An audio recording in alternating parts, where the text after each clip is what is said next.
Everyone. তো আজকে সকালটা শুরু আমার কাজকর্ম দিয়ে। হ্যাঁ, আজকে আমার বরমশাইয়ের জন্মদিন। তো বেশিরভাগ বছরই হয়তো থাকে না। যে বছর থাকে আমি চেষ্টা করি সুন্দর করে আমার ছেলেমেয়েকে যেভাবে রান্না করে সাজিয়ে দিই, ওকেও দিই। তো এই বছরে ওর ভীষণ শরীর খারাপ, আর ও না এত কিছু খেতে পছন্দও করে না। সেজন্য চেয়েছিলাম যে এই বছর একটু অন্যরকম কিছু করতে। তো সেই জন্য বলেছিলাম যে একটু অন্যরকম কিছু করব, বলতে এত পদ না করে কিছু কিছু জিনিস করব যেটা ও খেতে পারবে, তাও যেন ভালো করে খায়নি, কারণ জ্বর, প্রচণ্ড জ্বরের জন্য খেতেও পারেনি, মুখে রুচি নেই। তো যাই হোক, বলেছিলাম তাহলে কি খাবে। তো এটা আমারই ইচ্ছা ছিল যে ইলিশ মাছ করব। তো সেই জন্য বলেছিলাম যে ইলিশ মাছ নিয়ে আসতে, আর দেখো সেই কথা মতন ইলিশ মাছ নিয়ে চলে এসেছে।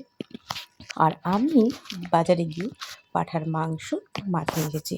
ওই যে বললাম সিম্পল কিছু করব যাতে ও খেতে পারে। তো সেই মতনই একটু স্পেশাল করার চেষ্টা করেছি। তো ইলিশটাকে আমি ভাপা করেছি, আর করেছি হচ্ছে মাছ ভাজা, মানে যেটাও খায়, পাঁঠার মাংস, সিম্পল দই মিষ্টি চাটনি আর ভাজা বেগুনি, মাছের মাথা দিয়ে ডাল। আর এইবার দেখো আমার রান্নার ফাঁকে কিন্তু মা তার ছেলেকে আশীর্বাদ দিয়ে দিয়েছে। এটা কিন্তু গতকালকে, মানে 8 তারিখে। কেন জানো? কারণ আমার বরের জন্মদিন হচ্ছে বাংলার মতের 8 তারিখে পড়েছে। সেজন্য মা আগের দিনকেই মায়ের আশীর্বাদ, মায়ের কাজকর্ম, ঠাকুরকে পুজো দিয়ে করে দিয়েছে। আর যেহেতু কালকে একটা বিয়েবাড়িতে গিয়ে যাওয়া হয়েছিল, তাই সন্ধ্যাবেলাই দিত, তো মা দুপুরেই দিয়ে দিয়েছে। এই জন্য লুচি টুচি আর কিছু করেনি, নাহলে প্রতিবার লুচি মিষ্টিটাও। তো দেখো যে আমার রান্নাবাড়ি মোটামুটি কমপ্লিট।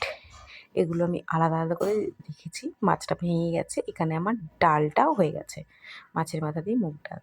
রান্নাগুলো কিন্তু ভীষণ ভালো হয়েছিল। আজকে যদিও সোমবার, তাই আমার দেওররা আজকে আর কি এগুলো খাবে না, তো আগামীকালকে ওরা খাবে। তো ওর জন্য রেখে দিব আলাদা করে, আর বাকি সবাই মিলে খেয়ে নিয়েছি। তো খুব ভালোগুলো হয়েছিল কি না জানি না, তবে আমার বর কিন্তু খেতে পারেনি, ওই মাছ ভাজা দিয়েই ঘি দিয়ে ভাত খেয়েছে। হ্যাঁ, ডালটা খেয়েছে। তো দেখো সমস্তটা আমি সাজিয়ে দিয়েছি যেরকম, ওই যে বললাম যে ও বেশি কিছু খেতে পছন্দ করে না, ওই জন্য আমি আর বেশি কিছু রান্না করার চেষ্টাও করিনি ওই জন্য, কারণ রান্না করার পরে না খেলে পরে খুব খারাপ লাগবে। তো দেখো এই যে আমাদের ছোট্ট পুচকু, যার প্রথম তার জেঠুর জন্মদিন, সে না আসলে হয় বলো তো? সে খাবে না, এত কিছু আয়োজন হচ্ছে। এর আগের দিন দাদার জন্মদিন ছিল, তাও খেতে পারেনি। তাহলে ও কি এখন একটু খাবে না? তাই জন্য ওকেও নিয়ে এসেছি যে দেখো ওর মুখে একটু দাও। আর আজকে জানো ওর ভীষণ জ্বর, ভীষণ শরীরটা খারাপ।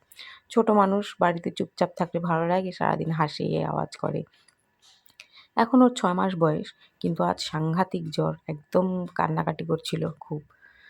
তো যাই হোক, সব মিলে দিনটা ভালোই গেল। আমার বরকেও সবাই আশীর্বাদ করো যেন সুস্থ থাকে, ভালো থাকে, ব্যাস। আর আমার তো এটুকু করেই শান্তি, যে রান্না করে দিয়েছে, ও খেয়েছে যতটুকু পেরেছে, আর কি চাই। তো এখানে ও হাসছিল বলে সবাই হাসছিল একটু করে, সবাইকে দেখে দেখে। তো চলো আজকের মতন এখানেই শেষ। হ্যাঁ, আমার ছেলের কদিন আগে জন্মদিন গেছে, তখন আমি সাজিয়ে দিয়েছিলাম, আজও করেছি, প্রতিবারই করি। Thank you.